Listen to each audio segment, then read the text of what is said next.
Оразада ауызды неліктен құрмамен ашу керек? Ораза Алла тағала алдындағы қадірлі құлшылық. Ораза ұстаушы асығатын ауызашар уақыты әрбір мұсылманға нәсіп болатын екі қуаныштың бірі.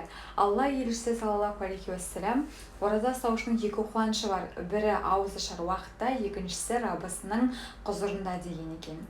Күні бойы аштықтан соң асқазанға ауырлық салмаудың ең жақсы жолы ауызашарда жеңіл әрі жылдам тарайтын тағамды қабылдау.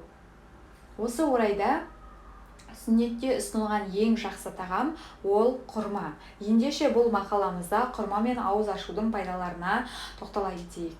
Алла елшісі саллаллаху алейхи уассалам кім ораза ұстайтын болса аузын құрмамен ашсын, құрма табылмаса сумен ашсын деген. Себебі су тазартушы деген Әбу Дауд Тирмизи.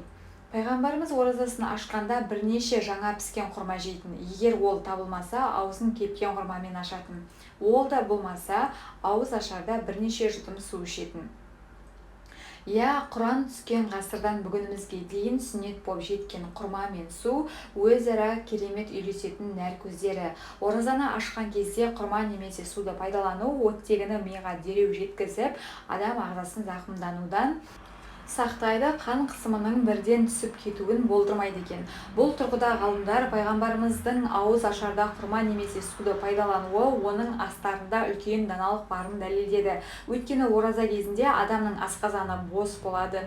Сондықтан қарынның қатты ашуы себепті ораза ұстаушы адам егер күн батысымен көп тамақ жейтін болса, өз денсаулығына зиян келтіруі мүмкін.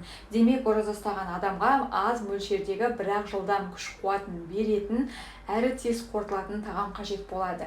Міне осы тұрғыда құрма жемісі ең құнды саналады. Себебі құнарлылық көзі болып табылатын құрма ағзаны глюкоза мен фруктоза түріндегі қантпен қамтамасыз етіп, адамға қуат береді. Егер асқазан бос болса, құрма тағамның орнын алмастырады. Ал қарын бос болмаса, құрма асқазаннан тағам қалдықтарын шығарады деп жазады. Медицина тілімен айтатын болса, қандағы қант құрамының азаюы себепті ораза ұстаушы адам қантты, аштықты сезінеді. Күні бойы ашығып шөлдеген адамға аштығын басу, шөлін қандыру үшін қант көзі мен су қажет. Ал бірнеше құрма жегеннен соң-ақ құрамында жылдам сіңетін глюкоза мен судың көп болуы себепті аштық сезімі тез басылып, аз ғана су ішу жеткілікті болады. Жаңа піскен құрма құрамындағы судың мөлшері 70%-ға дейін жетеді. Осыдан кейін ораза ұстаушы адам кішкене тамаққа қанағат етіп, өз денсаулығына зиян жасамайды. Осы орайда халқымыздың ауру астан деп бекер айтпағанын қаперде ұстағанымыз жөн. Себебі аурудың көбі көп тамақ жеуден және де дұрыс тамақтанбаудың туындайтынын белгілі.